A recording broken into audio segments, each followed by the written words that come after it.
Good morning everyone.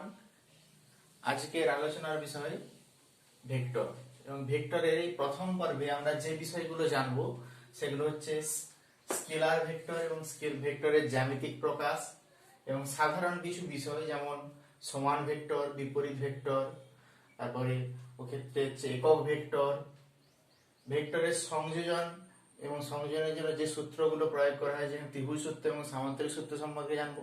সেই ত্রিভুজ সূত্র এবং সামান্তরিক সূত্র থেকে লব্ধির মান ও দিক নির্ণয় করার জন্য যে গাণিতিক সমীকরণগুলো প্রয়োজন সেগুলো আমরা প্রতিষ্ঠা করব এবং সেখান থেকে বিশেষ ক্ষেত্রসমূহ যেগুলো পাবো, যেমন সমান ভেক্টরের ক্ষেত্রে কি হতে পারে, বিপরীত ভেক্টরের ক্ষেত্রে কি হতে পারে, একই রেখীয় ভেক্টরের ক্ষেত্রে কি হতে পারে, সমকোণী দুটো ভেক্টরের ক্ষেত্রে কি হতে পারে সেগুলো দেখবো এবং সেখান থেকে যে সমস্ত গাণিতিক সমস্যাগুলো আছে যে ধরনের, সেই সমস্যাগুলো আমরা দেখে নেব।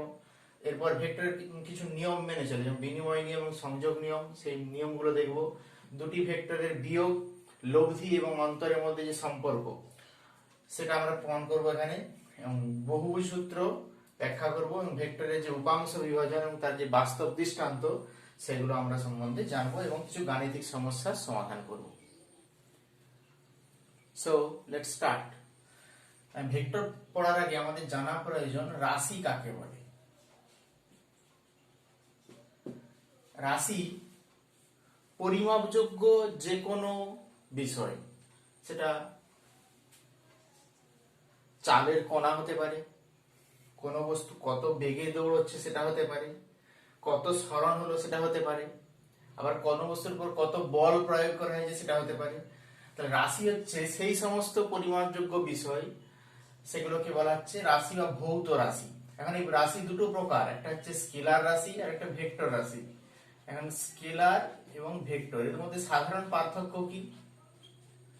স্কেলার রাশি যার ক্ষেত্রে কেবলমাত্র মান রয়েছে, কোনো অভিমুখ বা দিক নেই। যেমন উদাহরণস্বরূপ আমরা বলতে পারি যে উষ্ণতা নির্দিষ্ট কোনো দিক নেই, কোনো অবস্থানের, কোনো বস্তুর, কোনো ব্যক্তির উষ্ণতা কোনো দিকে বলা যাবে না, কিন্তু তার মান বলা যেতে পারে। অতিক্রান্ত দূরত্ব,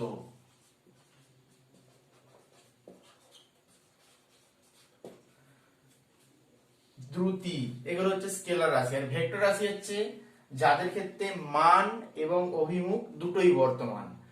এমন হতে পারে যে কোনো বস্তুর উপরে বল প্রয়োগ করলাম, পূর্ব দিকে 10 নিউটন বল প্রয়োগ করলাম, এর ফলে বস্তুর সরণ হলো 10 মিটার। এটা বলতে পারি তাদের ক্ষেত্রে সরণ এবং বল দুটোই হচ্ছে ভেক্টর রাশি।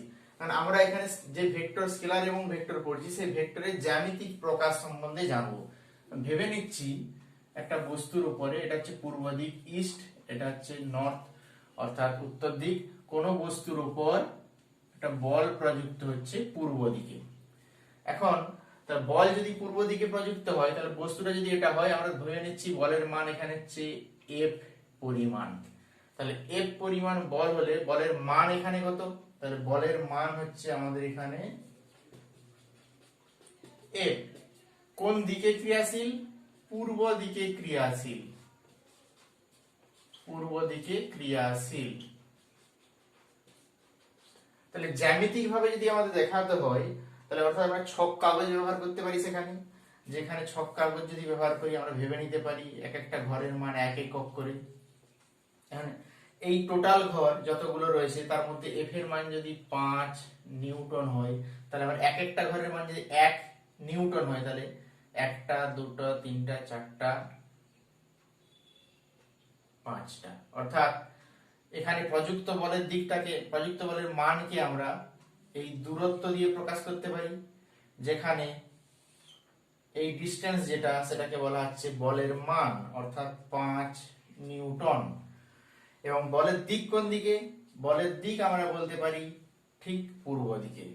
অর্থাৎ এক্ষেত্রে আমরা এই অংশের মধ্যে তীর চিহ্ন দিয়ে প্রকাশ করলেই আমরা ভেক্টরটাকে প্রকাশ করতে পারবো ছবিতে। একটা সরল রেখা, যে সরল রেখার নির্দিষ্ট মান রয়েছে, সেই মানটা হচ্ছে এখানে 5 নিউটন এবং দিক কোন দিকে? এটা ইস্ট। তাহলে অর্থাৎ আমরা ভেক্টরকে যদি আমরা গাণিতিক ভাবে লিখি, তখন কি লিখবো? তার মান এফ এবং মাথায় যদি চিহ্ন দিয়ে দিই, এখন মান এফ, এফ এর মানটা কিন্তু 5 নিউটন, তাহলে এখানে 5 এর মাথায় চিহ্ন দিলে এটা ভুল। আমাদের যে চিহ্ন বা যে প্রতীক চিহ্ন ব্যবহৃত হচ্ছে তার মাথায় তীর চিহ্ন দিয়ে বোঝাতে হবে। এটা হচ্ছে আমাদের ভেক্টরের জ্যামিতিক প্রকাশ। এখন এই ভেক্টরের যে জ্যামিতিক প্রকাশ করা হলো, ভেক্টরের যে কতগুলো ভেক্টর সম্পর্কিত তথ্য আমাদের জানা প্রয়োজন, সেই তথ্যগুলোতে আসছি আমি।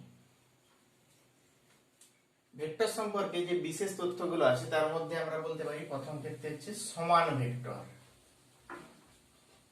সমান ভেক্টরকে আমরা কিভাবে প্রকাশ করি? ভেবে নিচ্ছি একটা বস্তুর উপরে বল প্রযুক্ত হয়েছে F নিউটন পরিমাণ, অর্থাৎ F1 নিউটন যদি বলি আমরা, তাহলে F1 এর মাথায় তীর চিহ্ন দিলাম। এটা আমাদের 1 নম্বর বস্তুর উপর ক্রিয়াশীল বল। 2 নম্বর বস্তুর উপর ক্রিয়াশীল বল সেটা যদি F2 হয়, এবং দুটোর ক্ষেত্রেই যদি বস্তুর উপর প্রযুক্ত বল পূর্ব অভিমুখী হয়, দুটোর ক্ষেত্রেই, তাহলে বলতে পারি বস্তুর উপর ক্রিয়াশীল বল যে ভেক্টর, সেই ভেক্টরটা দুটো ভেক্টরই একই অভিমুখে, এবং ওদের উপরে যদি প্রযুক্ত বলের মান যদি সমান হয়, তাহলে সেক্ষেত্রে ভেক্টর দুটো কেবল হবে সমান ভেক্টর, অর্থাৎ F1 = F2। এটা হচ্ছে সমান ভেক্টর। 2 নম্বর ক্ষেত্রে যদি বলি আমরা বিপরীত ভেক্টর। বিপরীত ভেক্টর কি বলতে বোঝাচ্ছে? তাহলে বিপরীত কথার মধ্যে আমাদের ধারণাটা এসে যাচ্ছে। বিপরীত বলতে একটা বস্তুর উপর বল প্রযুক্ত হয়েছে F1 পরিমাণ পূর্ব দিকে, অপর একটা বস্তুর উপর বল প্রযুক্ত হয়েছে, এটা 1 নম্বর বস্তু, এটা 2 নম্বর বস্তু, F2 পরিমাণ পশ্চিম দিকে। এক্ষেত্রে আমরা বলতে পারি বস্তু দুটোর উপর ক্রিয়াশীল বলের অভিমুখ পরস্পর বিপরীতমুখী, একটা পূর্ব দিকে হলে অপরটা পশ্চিম দিকে, কিন্তু বল দুটোর মান যদি সমান হয় তাহলে আমরা বলতে পারি একটা অপরটার বিপরীত ভেক্টর। অর্থাৎ কারণ কি, দুটো বল এখানে পরস্পর বিপরীতমুখে ক্রিয়া করছে, এবং এই বিপরীত ভেক্টরকে লেখা হয় এইভাবে যে F1 সমান মাইনাস F2। মাইনাস চিহ্নটা বোঝাচ্ছে এখানে ঠিক F2 উল্টো দিকে। F1 বলের মান এবং দিক F2 ঠিক উল্টো দিকে। এবার আমাদের জানা প্রয়োজন একরেখীয় ভেক্টর। একরেখীয় ভেক্টরের ক্ষেত্রে কথার মধ্যে রয়েছে কি একরেখীয়, অর্থাৎ একই রেখা বরাবর ক্রিয়াশীল। একই রেখা বরাবর ক্রিয়াশীল দুটো ভেক্টর যদি হয়, এটা একটা রেখা ধরে নিচ্ছি যেখানে এটা ইস্ট, এটা নর্থ। এখন কোন বস্তুর উপরে দুটো বল ক্রিয়া করছে, একটা বল এই অংশে ক্রিয়া করছে, এটাকে যদি আমরা F1 ভেবে নিই, আরেকটা বল একই রেখা বরাবর এই অংশে ক্রিয়া করছে, অর্থাৎ এই অংশের যে মানটা সেটা হচ্ছে F1, আবার এই অংশের যে মান F2। অর্থাৎ দুটো আলাদা মানের বল, একটা 10 নিউটন, একটা 5 নিউটন। তাহলে 10 নিউটন নিশ্চয়ই, তাহলে তার ক্ষেত্রে যেহেতু আমরা দৈর্ঘ্য দিয়ে সূচিত করেছি ছক কাগজের অনুযায়ী, তাহলে অর্থাৎ এখানে 10 নিউটন যে দূরত্ব অনুযায়ী নির্দেশিত করবে, সেটা 5 নিউটন নিশ্চয়ই অপর কোনো নির্দিষ্ট দূরত্ব নির্দেশ করবে, আলাদা আলাদা দূরত্ব নির্দেশ করবে। তাহলে সেক্ষেত্রে একই রেখা বরাবর ক্রিয়াশীল হলে আমরা এই ভেক্টর দুটোকে বলা হচ্ছে F1 এবং F2 হচ্ছে এক রেখীয়। এবার যেটা আসছে আমাদের একতলীয়, মানে একতলীয় ভেক্টর গুলো কি? একতলীয় ভেক্টর হচ্ছে, আমরা ভেবে নিতে পারি ধরো যে একটা খেলনা গাড়ি, এই খেলনা গাড়ি বা একটা স্ট্রাইকার, একটা স্ট্রাইকার কোন ক্যারাম বোর্ডের স্ট্রাইকার, ক্যারাম বোর্ডের স্ট্রাইকার কি করতে পারে? তাহলে ক্যারাম বোর্ডের স্ট্রাইকার অসংখ্য গুটি রয়েছে এখানে, স্ট্রাইকারটা যদি এসে এখানে আঘাত করে, তাহলে এটা স্ট্রাইকার, ক্যারাম বোর্ডের স্ট্রাইকারটা এখানে এসে আঘাত করলে কি হবে? এই দুটো গুটির উপরে আলাদা আলাদা ভাবে বল প্রয়োগ করবে, মানে এর উপরে একটা বল এই দিকে ক্রিয়া করবে, এই দিকে ক্রিয়া করবে, যার ফলে ওই গুটি দুটোর সরণ উল্টো দিকে, যে যার নির্দিষ্ট দিকে ওই বলের দিক বরাবর হচ্ছে এক্ষেত্রে। এক্ষেত্রে যে বলগুলো ক্রিয়া করছে, এটা যদি F1 হয়, এটা যদি F2 হয়, এটা যদি F3 হয়, তাহলে এই F1 এবং F2 এবং F3, F1 F2 F3 এই বলগুলো হবে একটা তলে সীমাবদ্ধ। কোন তলে? ক্যারাম যে বোর্ডের উপর খেলা হয় সেই তলের উপর সীমাবদ্ধ হবে, অর্থাৎ এক্ষেত্রে F1 F2 F3 হবে একতলীয় ভেক্টর। এবার পরের উদাহরণটাতে আমরা বলতে পারি যে একক ভেক্টর কি বলতে বোঝাচ্ছে। একক ভেক্টর বলতে বোঝায়, যদি আমরা ছক কাগজের ঘটনাটা দেখি, এটা এক্স অক্ষ, এটা ওয়াই অক্ষ, যেখানে এক্স অক্ষ টানছি আমরা যে রেখা বরাবর সেই বরাবর ক্ষুদ্র কতকগুলো ঘর ভেবে নিচ্ছি, সেই ক্ষুদ্র ঘরের মান 1 একক ভেবে নিয়েছি। এখন যদি আমরা 5 নিউটন বল প্রয়োগ করি, তাহলে এক একটা ঘরের মান 1 নিউটন হিসেবে ধরে নিলে, এক একটা ঘরের মান 1 নিউটন হিসেবে ভেবে নিলে 5 নিউটন অর্থাৎ 1 2 3 4 5, তাহলে এই অংশ পর্যন্ত নির্দেশ করবে, এটা হচ্ছে 5 নিউটন। তাহলে এক্ষেত্রে আমরা এই একটা ঘরের মান কি করে পাচ্ছি, একটা ঘরের মান পাচ্ছি মোট বল, একটা ঘরের মান পাচ্ছি এখানে 5 নিউটন ভাজিত 5টা ঘর সংখ্যা। তাহলে এখানে বলের মান, এর ক্ষেত্রে বলের মান ভাজিত ছক কাগজে ঘর সংখ্যা, ছক কাগজে ঘর সংখ্যা, সেখান থেকে আমরা পাচ্ছি এটা 1 নিউটন। তাহলে একই রকম ভাবে একক ভেক্টর ক্ষেত্রে বলতে পারি যে একক ভেক্টর হচ্ছে সেই ভেক্টর যেটাকে আমরা প্রতীক চিহ্ন দিয়ে ব্যবহার করতে পারি। ধরে নিচ্ছি এটা এ একটা ভেক্টর, তাহলে এ ভেক্টরটা প্রকাশ করলাম আমরা এই একটা সরল রেখা দিয়ে, যার অসংখ্য মান রয়েছে ক্ষুদ্র ক্ষুদ্র অংশে। এর মধ্যে ঘর সংখ্যা যদি আমরা ভেবে নিই, যে ঘর সংখ্যা হচ্ছে এ, তাহলে একটা ঘরের যেটা মান হবে সেটাই হচ্ছে একক ভেক্টর। তাহলে এক্ষেত্রে একক ভেক্টরকে আমরা প্রকাশ করছি এ ক্যাপ দিয়ে, অর্থাৎ A cap equal to vector A divided by তার মান। ভেক্টর এ যেখানে বা লেখা হয় ভেক্টরে মড অফ ভেক্টরে, এটাকে বলা হচ্ছে মড অফ ভেক্টরে, এটাকে বলা হচ্ছে এ ভেক্টরের মান। সুতরাং একক ভেক্টর এ পেলাম, এ ক্যাপ ইকুয়াল টু ক্যাপ দেয়া হয় ভেক্টর ভেক্টরকে চিহ্নিত করতে, ভেক্টর এ ডিভাইডেড বাই এ।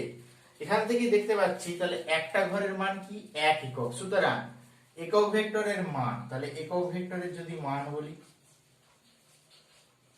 একক ভেক্টরের মান, এখন মান নির্ণয় করার সময় কোন ভেক্টরকে লেখা হয় সেই ভেক্টরের মড চিহ্নের ভেতরে সেই ভেক্টরকে, তাহলে একক ভেক্টরের মান কি হবে 1 ইউনিট। যে কোনো ভেক্টরের ক্ষেত্রে মান নির্ণয় করার সময় আমরা মড চিহ্ন ব্যবহার করি। সুতরাং একক ভেক্টরের মান পেলাম 1 একক। এবার আমরা ভেক্টরের সংযোজন সম্বন্ধে জানবো। হ্যাঁ, ভেক্টরের সংযোজন বা লব্ধি বলতে কি বোঝায়? ভেক্টরের সংযোজন বা লব্ধি বলতে বোঝায় দুটি ভেক্টরের যোগ। এখন এই যোগ সাধারণ পাটিগণিতিক নিয়ম বা সাধারণ বীজগাণিতিক নিয়মে ঘটে না। তার কারণ দুটি ভেক্টর হতে পারে একটা খেলনা গাড়ি, যার ক্ষেত্রে দুটো বল ক্রিয়া করছে, একটা বল এদিকে F1, এটা একটা ভেক্টর রাশি, আর একটা বল অন্যদিকে, অর্থাৎ এটা একটা বল F2। দুটোর মান সমান বা অসমান হতে পারে, আবার একই দিকে হতে পারে, আবার নির্দিষ্ট অ্যাঙ্গেলে হতে পারে, নির্দিষ্ট কোণে আনত হতে পারে একেবারে। তাহলে এক্ষেত্রে খেলনা গাড়িটার গতি সাধারণ ক্ষেত্রে আমরা যদি স্বাভাবিকভাবে দেখি, খেলনা গাড়িটার গতি হবে এই বরাবর, একটা তলে এই বরাবর। তাহলে এক্ষেত্রে এই যে খেলনা গাড়ির গতির দিক পেলাম, অর্থাৎ এই গতির দিকটাই হবে ওই ভেক্টর দ্বয়ের লব্ধি বা সংযোজনের দিক। তাহলে সেক্ষেত্রে সংযোজনের দিক পেলাম, কিন্তু মান কিভাবে নির্ধারিত হবে? সে দিক এবং মান নির্ধারণের জন্য কয়েকটা সূত্র রয়েছে। সেটা হচ্ছে, প্রথম সূত্র হচ্ছে ত্রিভুজ সূত্র। ত্রিভুজ সূত্র আমরা কি পেতে পারি? ত্রিভুজ সূত্র বলছে কোন ত্রিভুজের পরপর ক্রমানুসারে গৃহীত দুটি বাহু ও এ বি, দুটি ভেক্টরের, এটা একটা ভেক্টর এ, এটা একটা ভেক্টর বি, কোন ত্রিভুজের পরপর ক্রমানুসারে গৃহীত দুটি বাহু দুটি ভেক্টরের মান ও দিককে সূচিত করলে ওই ত্রিভুজের বিপরীত ক্রমে গৃহীত অপর বাহুটি বা তৃতীয় বাহুটি, তাহলে এখানে বিপরীত ক্রমে গৃহীত, অর্থাৎ এটা আমরা নিয়েছি ঘড়ির কাঁটার বিপরীত দিকে ঘুরছিলাম, তাহলে বিপরীত ক্রমে গৃহীত হলে ঘড়ির কাঁটার দিকে ঘুরতে হবে, অর্থাৎ OB।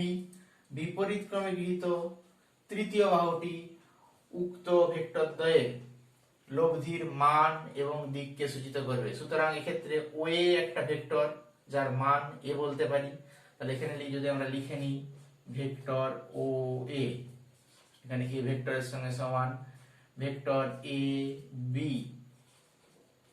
সমান B ভেক্টরের সঙ্গে সমান, সেক্ষেত্রে OB ভেক্টর C ভেক্টরের সঙ্গে সমান। তাহলে ত্রিভুজ সূত্র অনুযায়ী A plus B equal to C, ত্রিভুজ সূত্র অনুযায়ী A plus B equal to C, বা আমরা লিখতে পারি এখানে OA plus AB equal to OB, OA plus AB equal to OB।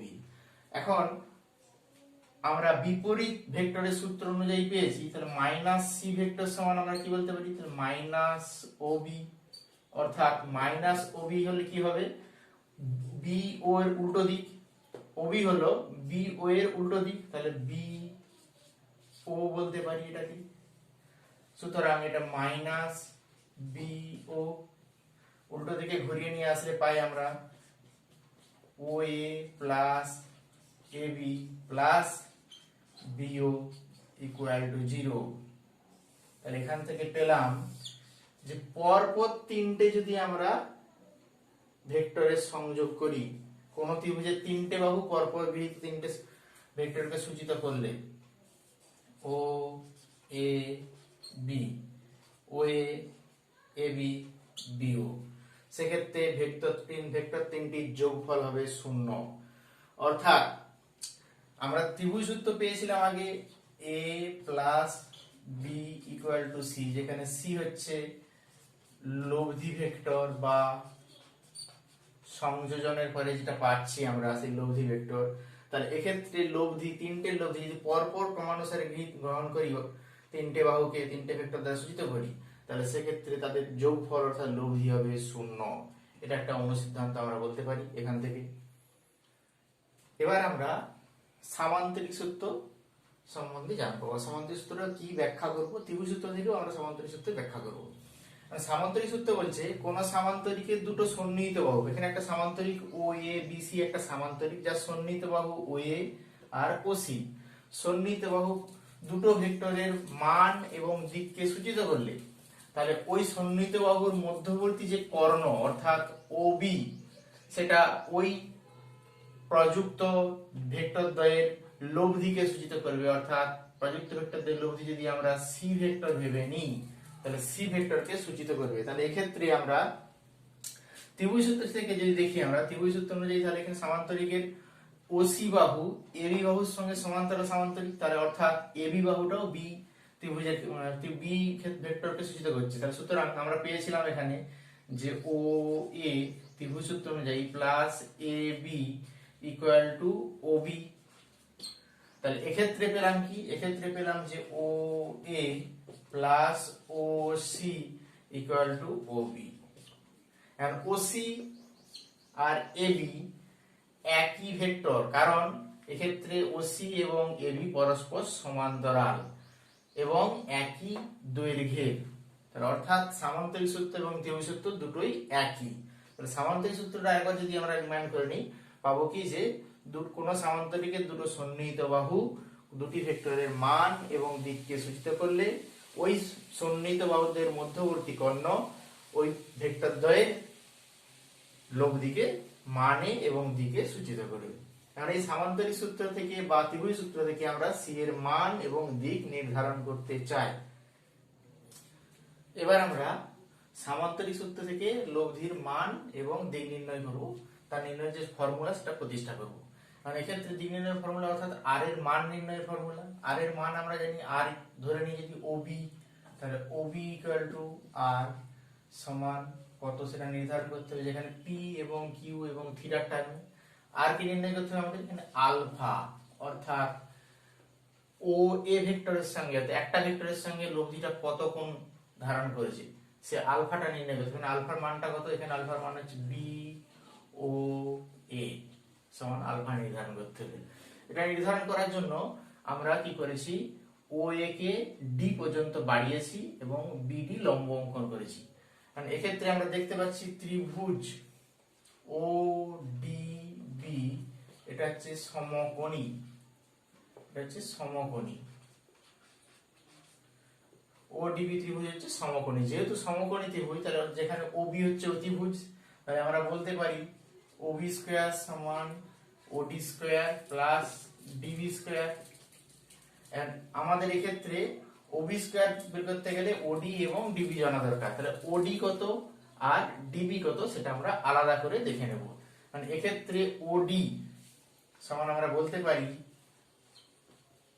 OA plus এডি, অর্থাৎ তাহলে ওবি স্কয়ার সমান আমরা পাই ওএ প্লাস এডি এর হোল স্কয়ার প্লাস ডিবি এর হোল স্কয়ার। আবার ত্রিভুজ এ ডিবি সমকোণী,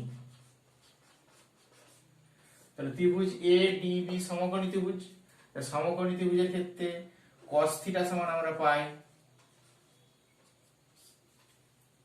ভূমি বাই অতি, অর্থাৎ এডি বাই এবি।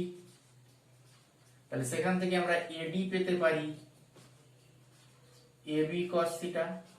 একই রকম ভাবে sin থিটা সমান পাই ডিবি বাই এবি, অর্থাৎ ডিবি সমান এবি sin থিটা।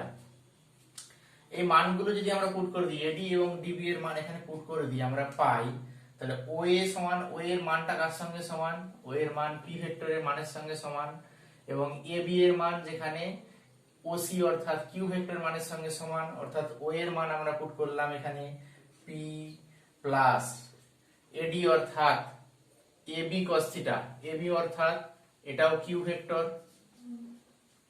তাহলে অর্থাৎ কিউ ভেক্টর সমান মান পি প্লাস কিউ cos থিটার whole square plus DB square, অর্থাৎ এটা হচ্ছে কিউ sin থিটার হোল স্কয়ার, অর্থাৎ Q square sin square theta. Square তুলে দিয়ে যোগ বিয়োগ করলে আমরা পাই P square plus Q square plus 2pq cos theta. যোগ বিয়োগ করলে আমরা পাবো। সুতরাং ওবি স্কয়ার মানে কি, এখানে আর স্কয়ার, অর্থাৎ আর সমান আমরা পেলাম root under P square Q square 2pq cos theta. এটা হচ্ছে আমাদের আর এর মান নির্ণয়, যেখানে দুটো ভেক্টর এবং তাদের মধ্যবর্তী কোণ থিটা বলা আছে। এখন এদের কত কোণে আনতে হবে সেটা নির্ণয় করতে হবে, অর্থাৎ এই কোণটা, এখান থেকে আমরা tan আলফা নির্ধারণ করতে চাই। তাহলে tan আলফা সমান কত, tan আলফা কোন ত্রিভুজ থেকে, ওডিবি। তাহলে ওডিবি একটা সমকোণী ত্রিভুজ যেখানে tan আলফা সমান লম্ব বাই ভূমি, অর্থাৎ বিডি বা ডিবি ডিভাইডেড বাই এ ওডি, ডিবি ডিভাইডেড বাই ওডি। ওডি অর্থাৎ ওডি সমান আমরা বলতে পারি ওএ প্লাস এডি, অর্থাৎ আমরা বলতে পারি tan alpha equal to DB সমান আমরা পেয়েছি এবি sin থিটা। এখন এবি এর মান কিউ এর সঙ্গে সমান, অর্থাৎ কিউ sin থিটা, আর ওএ অর্থাৎ পি এর সঙ্গে সমান পি প্লাস এডি সমান আমরা পেয়েছি Q cos theta, Q cos theta. অর্থাৎ এখান থেকে আমরা পি কিউ এবং থিটার মান পুট করলে tan আলফার মান পাবো, সেখান থেকে আলফার মান নির্ধারণ করতে পারবো। তাহলে এই সূত্রের সাহায্যে আলফার মান নির্ণয় করতে হবে। আলফা সমান আমরা বলতে পারি tan inverse Q sin theta divided by P plus Q cos theta. তাহলে এটা হচ্ছে আমাদের কত কোণে আনতে হবে তার মান নির্ণয় করা সম্ভব এর সাহায্যে। এবার কিছু বিশেষ ক্ষেত্র আছে, সেগুলো আমরা দেখে নেব।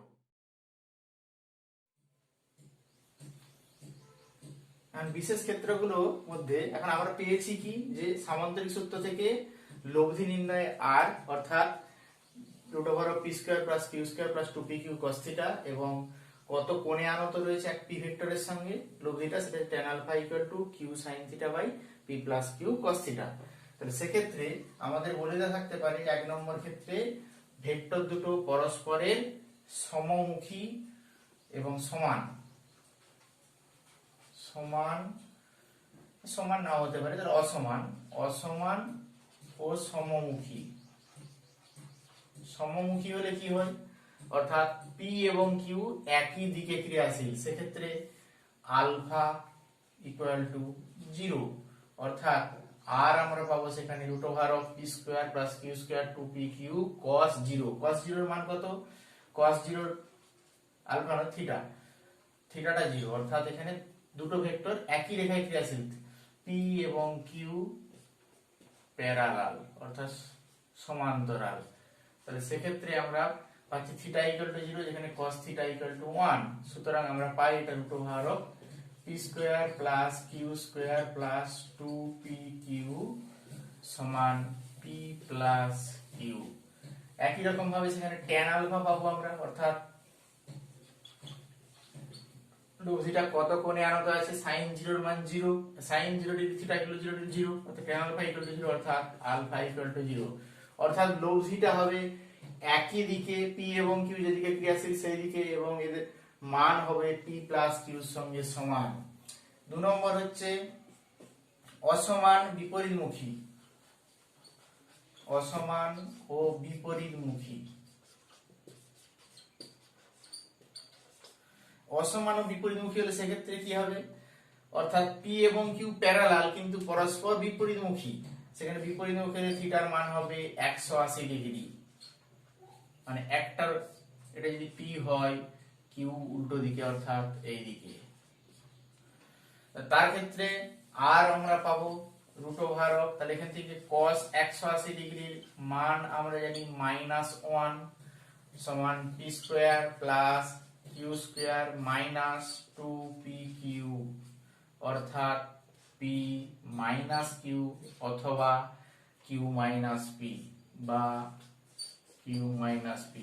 কোনটা কখন ব্যবহার করব, পি যদি বড় হয় তাহলে পি মাইনাস কিউ, আর যদি কিউ বড় হয় তাহলে কিউ মাইনাস পি। সেখানে আলফা কি হবে, একই রকম ভাবে tan আলফা সমান 0, কেন, sin 180 ডিগ্রির মান হচ্ছে 0, sin 180 ডিগ্রির মান 0 হলে এখান থেকে আমরা পেতে পারি আলফা ইকুয়াল টু 0, অর্থাৎ অসমান কিন্তু বিপরীতমুখী দুটি ভেক্টরের লব্ধি হবে পি মাইনাস কিউ অথবা কিউ মাইনাস পি, এবং সেক্ষেত্রে পরস্পর একই দিকে ক্রিয়াশীল, কোন দিকে, সবচেয়ে বড় ভেক্টরটা যেদিকে সেই দিকে ক্রিয়াশীল। এখানে পি মাইনাস কিউ হলে কি বলবো, তাহলে পি ভেক্টর বরাবর ক্রিয়াশীল, আর কিউ মাইনাস পি হলে কিউ ভেক্টর বরাবর ক্রিয়াশীল।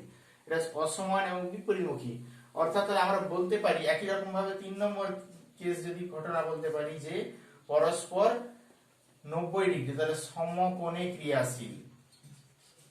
সমকোণে ক্রিয়াশীল হলে theta equal to 90 degree, theta 90 degree হলে আর সমান আমরা পেতে পারি এখানে root over of P square plus Q square, কারণ cos 90 ডিগ্রির মান 0। tan আলফা পেতে পারি সেখানে q sin 90 ডিগ্রির মান 1 divided by p plus q cos 90 degree, অর্থাৎ q বাই p, যেখান থেকে আলফা নির্ণয় করতে পারি tan inverse q by p। তাহলে এটা আমরা পেলাম সমকোণের ক্ষেত্রে। সুতরাং আমরা দুটো ক্ষেত্রে পেয়েছি, প্রথম ক্ষেত্রে যখন সমমুখী কিন্তু অসমান সেক্ষেত্রে আর পেয়েছি আমরা পি প্লাস কিউ, আর আরেকটা ক্ষেত্রে এটা 1 নম্বর ক্ষেত্রে পেয়েছি, আর 2 নম্বর ক্ষেত্রে আর পেয়েছি পি মাইনাস কিউ বা পি কিউ মাইনাস পি, অর্থাৎ আমরা আর এর মান দেখতে পাচ্ছি সর্বোচ্চ হতে পারে পি প্লাস কিউ আর সর্বনিম্ন হতে পারে পি মাইনাস কিউ, অর্থাৎ আমরা লব্ধিকে লিখতে পারি যে P minus Q less equal R less equal P plus Q. এটা হচ্ছে আমাদের লব্ধির সর্বোচ্চ এবং সর্বনিম্ন মান। এক্ষেত্রে একটা উদাহরণ দিতে পারে, যেরকম এই ঘটনা বলতে পারে যে একটা বস্তুর উপর বল ক্রিয়া করেছে, কি বল, কি মানের বল ক্রিয়া করছে, একটা বল হচ্ছে F1 দেওয়া আছে 10 নিউটন, আরেকটা বল F2 বলা আছে 8 নিউটন। সুতরাং 8 নিউটন নয় 6 নিউটন ভেবে নিচ্ছি।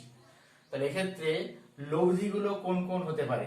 তাহলে লব্ধি যদি আমরা এফ বলি, লব্ধি, তাহলে সেই লব্ধিগুলো কোন কোনগুলো সম্ভব, সেক্ষেত্রে লব্ধি বলা আছে। ধরো 1 নম্বর ক্ষেত্রে বলা আছে,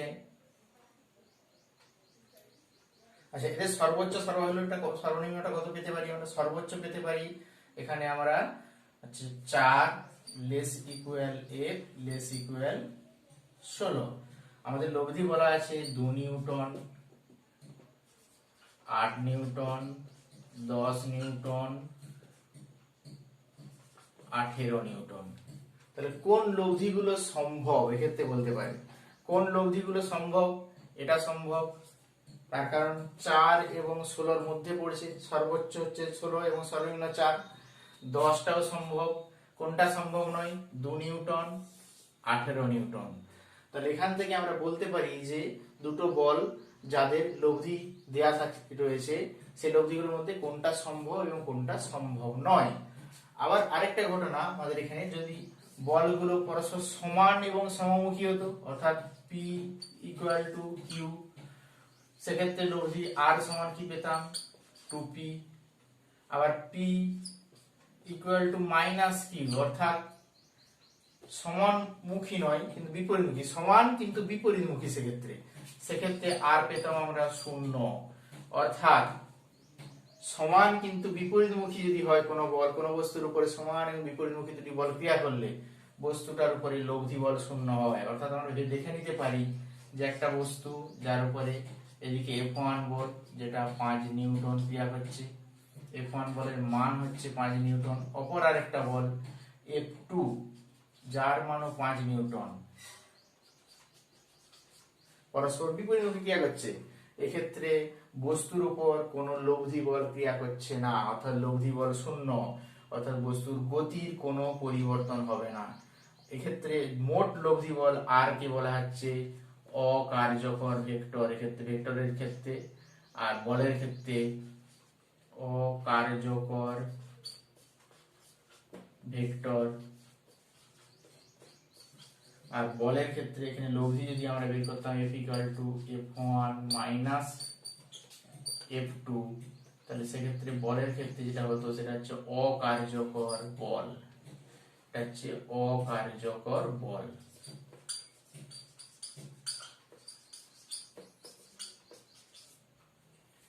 ভেক্টরের ক্ষেত্রে সেটা অকার্যকর ভেক্টর এবং বলের ক্ষেত্রে অকার্যকর বল। অকার্যকর বলের ধারণা কি বলতে পারি? তাহলে দুটো কোন বল যার প্রাথমিক এবং অন্তিম বিন্দু পরস্পর একই বিন্দু, অর্থাৎ কোন বস্তুর উপরে বল প্রয়োগ হচ্ছে এইদিকে, এখন বল প্রয়োগের দৈর্ঘ্যটা কমিয়ে আনি, অর্থাৎ বলের মানটা ধীরে ধীরে কমিয়ে আনি, তাহলে সেক্ষেত্রে বস্তুর উপর মোট ক্রিয়াশীল বল 0 হবে, এর কোনো নির্দিষ্ট দিক নেই। অকার্যকর বলের কোনো নির্দিষ্ট দিক নেই, কিন্তু এর তাৎপর্য রয়েছে। অকার্যকর বলতে বোঝাচ্ছে কি তাৎপর্য পেতে পারি এক্ষেত্রে? এক্ষেত্রে যে তাৎপর্য পেতে পারি, কোনো বস্তুর উপর অকার্যকর বল ক্রিয়া করলে বস্তুর গতির কোনো পরিবর্তন হবে না, কিন্তু বস্তুর আকার বা আকৃতির পরিবর্তন হতে পারে। অকার্য বলকে বলতে পারি আমরা প্রতিমিত বল।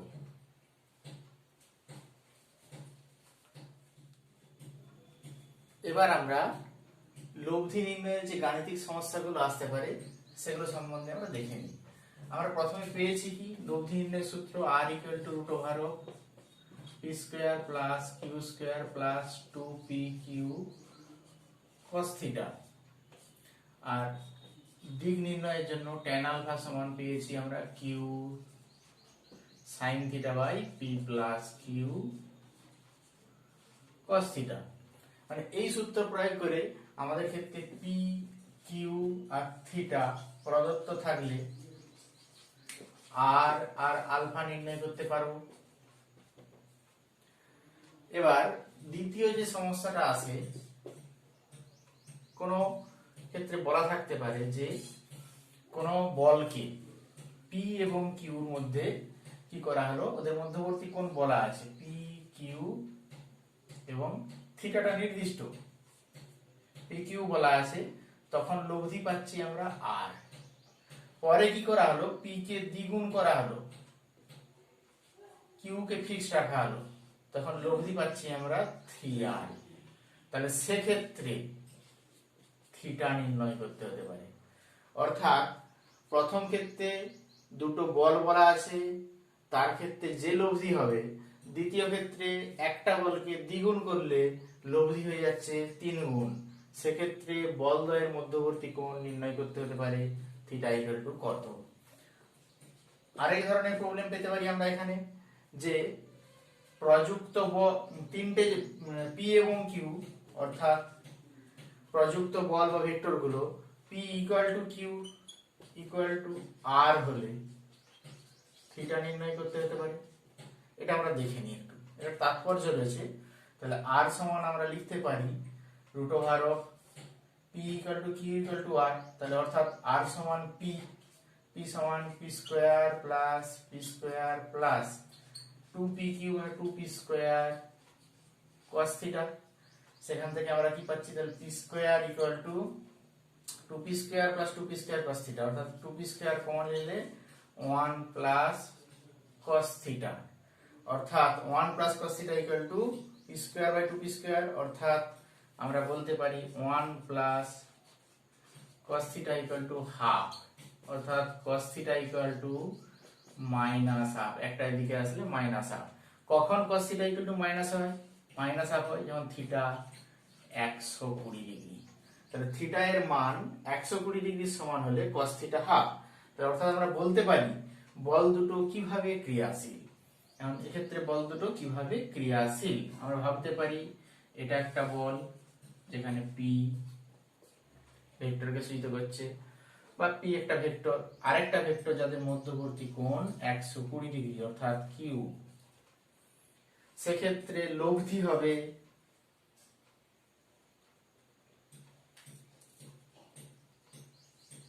আর এই অংশ, যেখানে এটা 120 ডিগ্রি, থিটা 120 ডিগ্রি হলে আলফাটা কত নির্দেশ করি আমরা, আলফা এটা আর। তাহলে tan আলফা সূত্র পেয়েছিলাম যে কিউ সাইন আল থিটা ভাজিত P plus Q cos theta. Q sine theta, কিউর মান একই পি কিউ, তাহলে পি বস করালাম। সাইন 120 ডিগ্রি, সাইন 120 ডিগ্রির মান কত, সাইন 120 ডিগ্রির মান নির্ণয় আমরা করতে পারি। ধরে নিচ্ছি তাহলে সাইন 120 ডিগ্রি সমান কত, সাইন 180 ডিগ্রি মাইনাস 60 ডিগ্রি।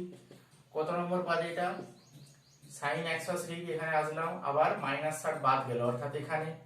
তাহলে সাইন 60 ডিগ্রি, সাইন 60 ডিগ্রি মান কত, সাইন 60 ডিগ্রি মান হচ্ছে √3/2 p ইনটু √3/2। একই রকম ভাবে p plus p into minus half, অর্থাৎ p মাইনাস p/2, অর্থাৎ p/2 নিচের অংশটা p/2 হলে আমরা পাই কেবলমাত্র √3, অর্থাৎ আলফা ইকুয়াল টু 60 ডিগ্রি।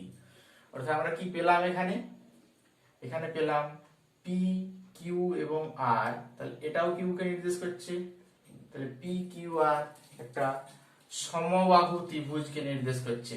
তো সমবাহু ত্রিভুজের তিনটে বাহু, যেখানে তিনটে ভেক্টরকে সূচিত করছে। তাহলে এক্ষেত্রে আমরা কোন ত্রিভুজের, কোন ভেক্টর প্রবলেমের ক্ষেত্রে যদি ভেক্টর দুটোর মান লব্ধির মানের সঙ্গে সমান হলে, তাহলে সেক্ষেত্রে আমরা বলতে পারি ভেক্টর দুটো এবং লব্ধি এই তিনটে মিলে একটা সমবাহু ত্রিভুজ সৃষ্টি করছে।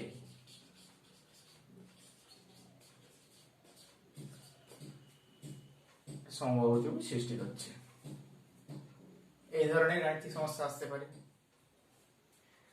এবার আসি ভেক্টর যোগের কিছু নিয়ম সম্পর্কে, যেগুলো বিনিময় নিয়ম এবং সংযোগ নিয়ম নামে পরিচিত। বিনিময় নিয়মটা কি, বিনিময় নিয়ম হচ্ছে আমরা জানি যে ও এ বি একটা ত্রিভুজ, যার ও এ বাহু এবং এ বি বাহু পরপর গৃহীত বাহু দুটো যদি এ এবং বি ভেক্টরকে সূচিত করে, তাহলে ওই এ এবং বি এর লব্ধি অর্থাৎ এ প্লাস বি সমান আমরা লিখতে পারি বি প্লাস এ। এটাই হচ্ছে বিনিময় নিয়ম। এটা আমরা কিভাবে ব্যাখ্যা করতে পারি, এখানে ধরে নিতে পারি তাহলে ত্রিভুজ সূত্র অনুযায়ী ও এ প্লাস এ বি সমান ও বি। একই রকম ভাবে যদি আমরা ভাবতাম যে পরপর গৃহীত বাহুগুলোর ক্ষেত্রে আমরা ধরে নিয়েছি ও এ প্লাস এ বি সমান ও বি, অর্থাৎ A plus B equal to C. আবার উল্টো দিক দিয়ে আমরা ভাবতে পারি যে এ বি প্লাস ও এ অর্থাৎ এ বি প্লাস ও এ, এটা কোথা থেকে? এটা হচ্ছে আমাদের সামান্তরিক সূত্র থেকে। আমরা ভাবতে পারি সামান্তরিক সূত্র থেকে, এটা একটা সামান্তরিক ভেবে নিচ্ছি, যার ও এ অর্থাৎ এটা এ বি বাহু। এ বি বাহু ক্ষেত্রে এটা সি বাহু যদি ধরে নিই আমরা, সি বিন্দু, তো ও সি, তাহলে এটা হচ্ছে আমাদের এখানে সি ভেক্টর পেয়েছিলাম, এটা বি ছিল, এটা এ ভেক্টর ছিল, তাহলে এটাও এ বি ভেক্টরের সঙ্গে সমান। তাহলে বলতে পারি এ বির জায়গায় লিখতে পারি এটাকে আমরা এ O C plus O A, O C plus O A equal to O B. আবার O C parallel A B, তাহলে ও সির জায়গায় আমরা লিখতে পারি A B plus O A equal to O B, মানে B plus A equal to C. তাহলে অতএব আমরা কি পেয়ে গেলাম? A plus B equal to B plus A. এটা হচ্ছে বিনিময় নিয়ম। আর সংযোগ নিয়মটা কি? সংযোগ নিয়ম হচ্ছে A plus B plus C equal to A plus B plus C. অর্থাৎ আমরা এটা একটা বহুভুজ ভাবতে পারি, তাহলে বহুভুজের ক্ষেত্রে পরপর দুটো গৃহীত বাহু বিপরীতক্রমে গৃহীত বাহু যদি নিই, তাহলে এটা হবে ও এ এবং এ বি এর লব্ধি। ও এ এবং এ বি এর লব্ধি মানে কি পাই? সেটা আমরা এ প্লাস বি। তাহলে আমরা কি পেলাম?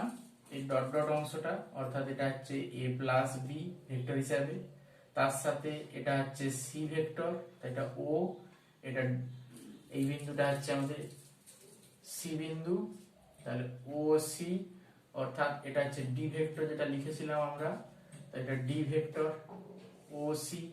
তাহলে আমরা এখানে ডি ভেক্টর সমান পেতে পারি ডি ভেক্টর সমান ও বি প্লাস বিসি, ও বি প্লাস বিসি, অর্থাৎ এ প্লাস বি আগে যোগ হয়ে গিয়েছিল প্লাস সি। এখন উল্টো দিক থেকে আমরা যদি ভাবতাম ও এ বি সি, এখন আমাদের এটা লব্ধি অর্থাৎ ডি নির্ধারণ করতে হবে। তার আগে কি করছি? এটা এ ভেক্টর, এটা বি ভেক্টর, এটা সি ভেক্টর। এখন কি করলাম আমরা? এ বি সি একটা ত্রিভুজ, যার ক্ষেত্রে এটা লব্ধি, তাহলে এই লব্ধিটা হবে কত? এখানে B plus C, B plus C. তাহলে এক্ষেত্রে এ বি পাচ্ছি আমরা B plus C, B plus C, B plus C. সুতরাং একই রকম ভাবে তাহলে এই ত্রিভুজটার ক্ষেত্রে যদি দেখি আমরা ও এ সি, এটা হচ্ছে ডি, যেখানে এটা এ, এটা পেলাম আমরা বি প্লাস সি। তাহলে অর্থাৎ ডি সমান আমরা বলতে পারি এখানে যে এ প্লাস বি প্লাস সি। সুতরাং দুটোর ক্ষেত্রেই বলতে পারি এ প্লাস, একই লব্ধিকে সূচিত করছে, তাহলে এ প্লাস বি প্লাস সি সমান এ প্লাস বি প্লাস সি। অর্থাৎ ভেক্টরের যে যোগ, তিন বা ততোধিক ভেক্টরের যোগ সংযোগ নিয়ম মেনে চলে, এবং দুই বা ততোধিক ভেক্টরের যোগ বিনিময় নিয়ম দুটি ভেক্টরের যোগ বিনিময় নিয়ম মেনে চলে।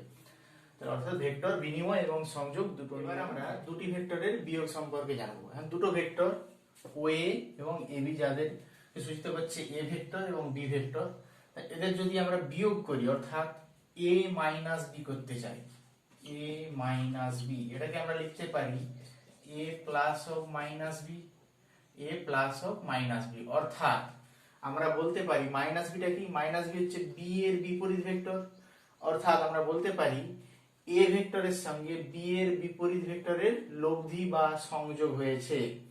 তাহলে সেক্ষেত্রে যে লব্ধিটা যে মান পেয়েছি আমরা সেটাকে ডি দিয়ে প্রকাশ করেছি, তাহলে ডি কে বলতে পারি এ ভেক্টরের সাথে বি এর বিপরীত ভেক্টরের সংযোগ, এ ভেক্টরের সাথে বি এর বিপরীত ভেক্টরের সংযোগ।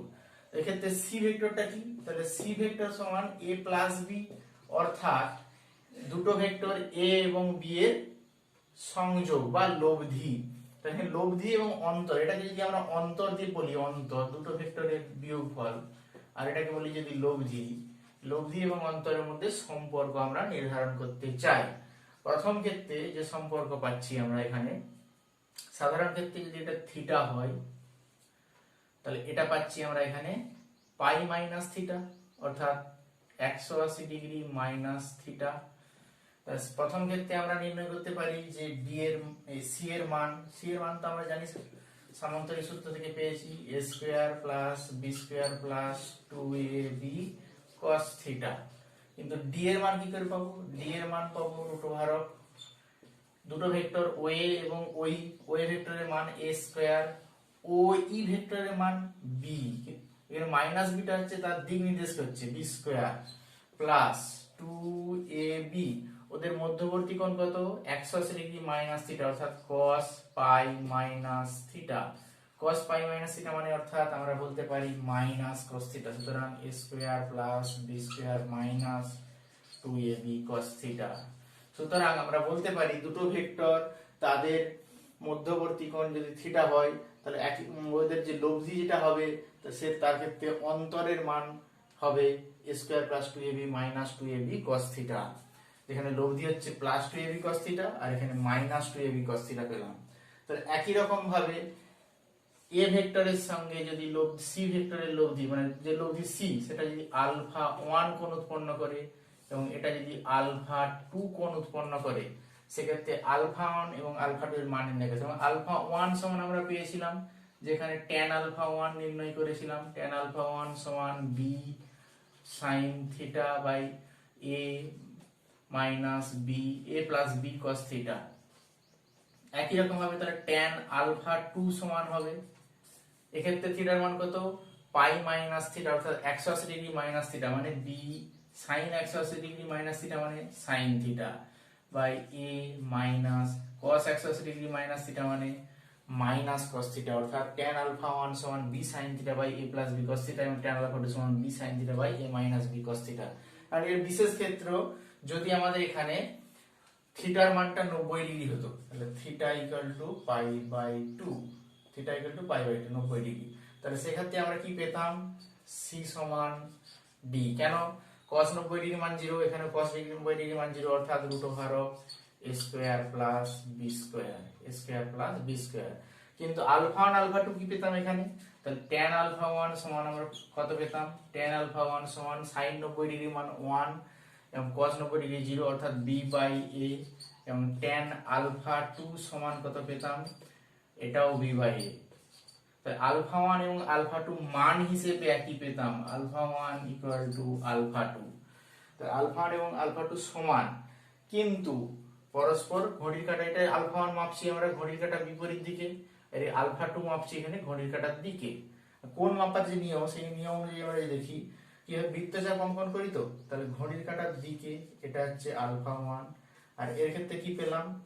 ঘড়ির কাঁটার বিপরীতে অর্থাৎ মাইনাস, এটা এই আলফা 2টা তাহলে নেগেটিভ, উল্টো দেব। সমান মানে কিন্তু পরস্পর বিপরীতমুখী।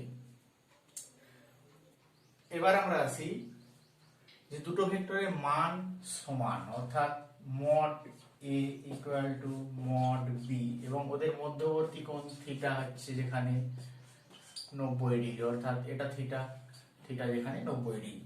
সেক্ষেত্রে আমরা পেয়েছি c ইকুয়াল টু d। এখন 90 ডিগ্রি হলে c ইকুয়াল টু d হয়, কিন্তু মানটা কত পাচ্ছি আমরা? a square plus b square ছিল, যোগ করলে a plus a square plus a square অর্থাৎ √2a। সুতরাং আমরা দুটি ভেক্টর যদি সমান এবং পরস্পর সমকোণে ক্রিয়াশীল হয়, সেক্ষেত্রে ভেক্টর দুটোর লব্ধি এবং অন্তর, ভেক্টর এটা হচ্ছে লব্ধি c এবং d যেখানে অন্তর, এদের মান একই হবে। এদের ক্ষেত্রে আমরা দেখে নিই যে এদের মধ্যবর্তী লব্ধি এবং অন্তরের মধ্যবর্তী কোণ, অর্থাৎ এই কোণটা নির্ধারণ করতে চাই। এই কোণটার মান কত আমাদের? আলফা 1 প্লাস আলফা 2 সমান কত নির্ধারণ করতে চাই। সেটা নির্ধারণ করার জন্য আমরা কি পেয়েছি এখানে? tan আলফা 1, দুটো মধ্যবর্তী কোণ যদি 90 ডিগ্রি হয় সেটা আমরা পেয়েছি এখানে b বাই a। একই রকম ভাবে tan আলফা 2 সেটাও পেয়েছি b বাই a, অর্থাৎ দুটোই 1, যেহেতু b ইকুয়াল টু a, সেক্ষেত্রে আমরা পাই alpha 1 equal to alpha 2 equal to পাই আমরা alpha 1 equal to alpha 2 equal to 45 degree. সুতরাং alpha 1 plus alpha 2 equal to পাচ্ছি আমরা 90 ডিগ্রি যোগ করলে। কারণ এক্ষেত্রে বলতে পারি যে দুটো ভেক্টর সমান এবং ওদের মধ্যবর্তী কোণ 90 ডিগ্রি হলে ওই ভেক্টর দুটোর যে লব্ধি অর্থাৎ সি এবং অন্তর অর্থাৎ ডি এদের মধ্যবর্তী কোণ হবে 90 ডিগ্রি। অর্থাৎ সমান মানের দুটি ভেক্টর পরস্পর সমকোণে আনত থাকলে ভেক্টর দুটোর যে লব্ধি এবং অন্তর হবে সেই লব্ধি এবং অন্তরের মধ্যবর্তী কোণ হবে 90 ডিগ্রি। এবার আমরা বহুভুজ সূত্র সম্পর্কে জানব। বহুভুজ সূত্র কিছুই নয়, সামান্তরিক বা ত্রিভুজ সূত্রের একটা জেনারেলাইজড রূপ। সামান্তরিক বা ত্রিভুজ সূত্র অনুযায়ী কি পেয়েছিলাম, তাহলে এ একটা ভেক্টর বি একটা ভেক্টর পরপর যদি গৃহীত হয় এর সাপেক্ষে বিপরীত ক্রমে গৃহীত ভেক্টর যেটা ওবি, সেখানে আমরা পাবো ওবি সমান এ প্লাস বি। তাহলে একই রকম ভাবে আবার ওবি প্লাস বিসি, অর্থাৎ এটা একটা ত্রিভুজের দুটো বাহু পরপর গৃহীত হতে পারে, সেক্ষেত্রে পেতে পারি আমরা ওসি, অর্থাৎ ওসি সমান পেতে পারি আমরা ওবি প্লাস বিসি, সেখান থেকে আমরা পাই A plus B plus C. আবার একই রকম ভাবে ওসিডি ত্রিভুজের ক্ষেত্রে ওডি, যেটা লব্ধি ওডি সমান আমরা বলতে পারি OC plus CD. OC plus CD করলে পাই A plus B plus C plus D, অর্থাৎ আমরা পাচ্ছি A plus B plus C plus D. তাহলে বহুভুজ সূত্র হচ্ছে কোন বহুভুজের পরপর ক্রমানুসারে গৃহীত বাহুগুলি কোন ভেক্টরের মান এবং দিককে সূচিত করলে বিপরীত ক্রমে গৃহীত একমাত্র বাহুটি ওই বাহু ভেক্টরগুলির লব্ধির মান এবং দিককে সূচিত করবে। এটাই বহুভুজ সূত্র। তাহলে এখান থেকে আমরা লিখতে পারি যে ওডি সমান OA plus AB plus BC plus CD. OD কে উল্টো দিকে ঘুরিয়ে দিলে বিপরীতমুখী ভেক্টর করে দিলে হয় মাইনাস ওডি, তাই তো? তাহলে অর্থাৎ ডি মাইনাস ডিও, এটাকে লিখতে পারি মাইনাস ডিও সমান OA plus AB plus BC plus CD. একই রকম ভাবে এটা একদিকে নিয়ে চলে আসলে পাই OA plus AB plus BC plus CD plus DO equal to 0। অর্থাৎ কোন বহুভুজের ক্ষেত্রে পরপর ক্রমানুসারে যদি আমরা কোন পরপর ক্রমানুসারে গৃহীত বাহুকে যদি কোন ভেক্টরের মান এবং দিককে সূচিত করে, তাহলে ওই ভেক্টরগুলোর যে লব্ধি হবে সেই লব্ধিটা হবে শূন্যের সঙ্গে সমান। এবার আমরা আসি কোন ভেক্টরের দুটি উপাংশে বিভাজন। এখন এই উপাংশ বিভাজনের ধারণা কোথা থেকে পেয়েছি? আমরা আগে পেয়েছিলাম যে কোন বস্তুর উপরে দুটো বল কাজ করছে এবং তার লব্ধি হচ্ছে ওদের ওই বল দুটোর যে সন্নিহিত বাহু, যদি ভাবি বল দুটো কোন সামান্তরিকে তার কর্ণ বরাবর। তাহলে একই রকম ভাবে অর্থাৎ আমরা লব্ধি নির্ণয় করেছিলাম এ বি থেকে সি। তাহলে একই রকম ভাবে সি জানা থাকলে এ এবং বি এর মান নির্ধারণ করতে চাই। এখানেও একই রকম ভাবে তাহলে আর জানা আছে আমাদের, পি এবং কিউ ভেক্টর অর্থাৎ দুটি উপাংশ এখানে নির্ধারণ করতে চাই। ধরে নিচ্ছি ও এম এন একটা ত্রিভুজ। তাহলে এই ত্রিভুজের ক্ষেত্রে বহিস্থ কোণ আলফা প্লাস বিটা। তাহলে ত্রিভুজ ও এম এন। ত্রিভুজের ধর্মাবলী সূত্র অনুযায়ী আমরা জানি কোন ত্রিভুজের ক্ষেত্রে কোন বাহু এবং ডিভাইডেড বাই তার ওই বাহু বিপরীত কোণের যে সাইন সেটার অনুপাত হচ্ছে ধ্রুবক। অর্থাৎ ত্রিভুজের ধর্মাবলী থেকে বলতে পারি এই ত্রিভুজের ক্ষেত্রে ওএম একটা বাহু, অর্থাৎ ওএম বাহুর মান সেখানে পি ডিভাইডেড বাই এই পি বাহুর বিপরীত কোণ কোনটা? পি বাহুর বিপরীত কোণ হচ্ছে বিটা, ও এন এম। এই বিটা কোণটাকে বলতে পারি তাহলে সাইন বিটা সমান একই রকম ভাবে কিউ বাহু, এটা তাহলে কিউ বাহু, কিউ ভেক্টর বলতে পারি তাহলে কিউ বাহু তার বিপরীত কোণ হচ্ছে আলফা অর্থাৎ সাইন আলফা সমান আরেকটা বাহু কি পেয়েছি আমরা ওএন অর্থাৎ আর বাহু, R by sine alpha plus beta. সুতরাং আমরা পি সমান বলতে পারি R sine beta divided by sine alpha plus beta, আর কিউ সমান বলতে পারি R sine alpha by sine alpha plus beta. কারণ আলফা বিটা এবং আর দেয়া থাকলে আমরা দুটো সমকৌণিক উপাংশ পি এবং কিউতে ভাঙতে পারি আর ভেক্টরকে। একই রকম ভাবে এখন উপাংশ দুটো যদি পরস্পর লম্ব হয় তাহলে সমকৌণিক উপাংশ, এটা যে কোনো উপাংশ, তাহলে সমকৌণিক উপাংশ হলে কি হবে? সমকৌণিক উপাংশ অর্থাৎ আলফা এবং বিটার মধ্যবর্তী, বিটা যে দুটো কোণ এই দুটো সমষ্টি হচ্ছে 90 ডিগ্রি। সমকৌণিক উপাংশ মানে আলফা এবং বিটার সমষ্টি হচ্ছে 90 ডিগ্রি। অর্থাৎ আমরা পি পেতে পারি সেখানে, তাহলে এখান থেকে আমরা বিটা সমান লিখতে পারি 90 degree minus alpha, 90 degree minus alpha, অর্থাৎ পি সমান আমাদের এখানে সাইন আলফা প্লাস বিটা, তাহলে সাইন 90 ডিগ্রি মানে 1, তাহলে নিচের হওয়ার পার্টটা 1 হয়ে যাচ্ছে, থাকছে কি আর সাইন বিটা, তাহলে আর সাইন বিটা মানে 90 degree minus alpha equal to তাহলে আর cos আলফা, আর cos আলফা, তাহলে পি সমান পেলাম আর cos আলফা। একই রকম হবে তাহলে কিউ সমান কি পেতে পারি? তাহলে কিউ সমান আর সাইন আলফা, অর্থাৎ তাহলে এখানে সমকৌণিক যে উপাংশটা পেলাম P equal to R cos alpha এবং Q equal to R sine alpha. এটা বাস্তবিক উদাহরণ দৃষ্টান্ত কি হতে পারে? খেলনা গাড়ি, যাকে আমরা ঠেলছি বা ঠেলা গাড়ি, ঠেলা গাড়িকে ঠেলছি, বা বলতে পারি রোলার, যেগুলো রাস্তাতে পেশাই করা হয়, সেটা রোলারকে যদি আমরা ঠেলি, তো রোলারকে ঠেললে কি হয় উপরের দিকে বা টানি, তার ক্ষেত্রে কি ঘটনা ঘটবে?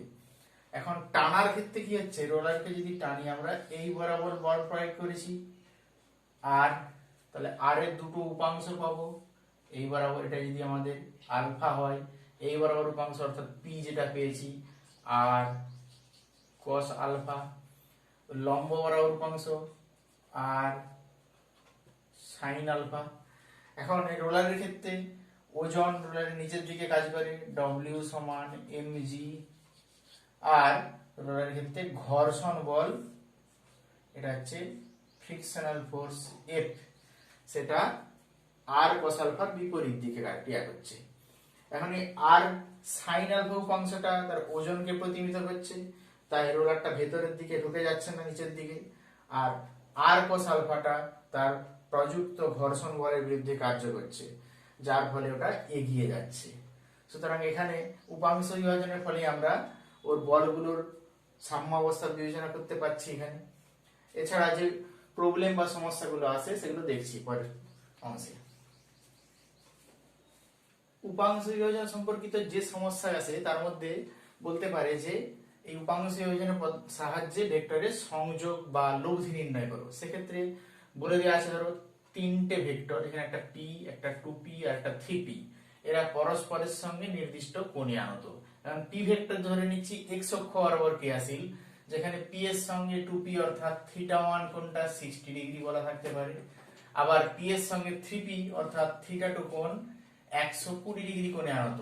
সেক্ষেত্রে তিনটে ভেক্টরের লব্ধি নির্ণয় করতে গেলে আমরা সামান্তরিক সূত্র বা ত্রিভুজ সূত্র বারবার প্রয়োগ করব।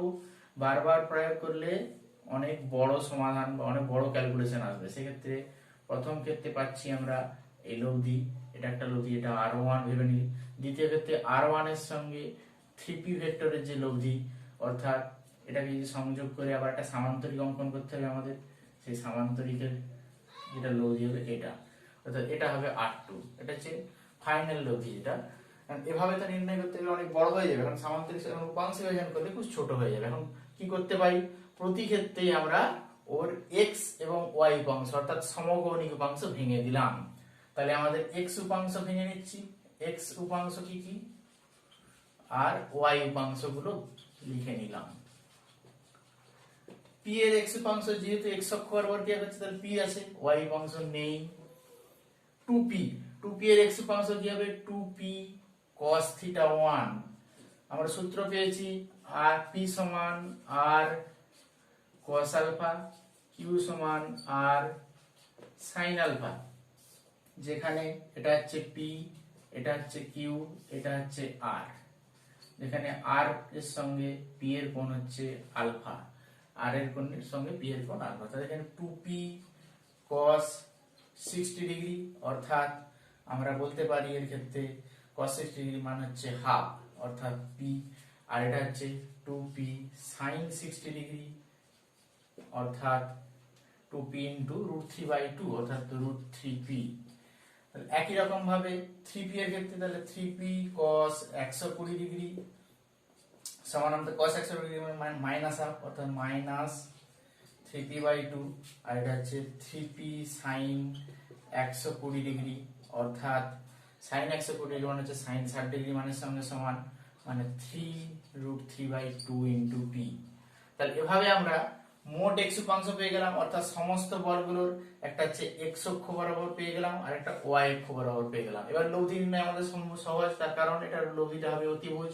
তাহলে এটাকে যদি আমরা f(x) ভেবে নিই আর এটাকে f(y) ভেবে নিই আর এগুলো হচ্ছে px, এটা py, এটা p1x আর এটা qx, এটা qy, এটা rx, এটা ry ভেবে নিই তাহলে মোট fx পাবো আমরা px, qx, rx আর একই রকম ভাবে মোট fy পাবো py, qy, ry।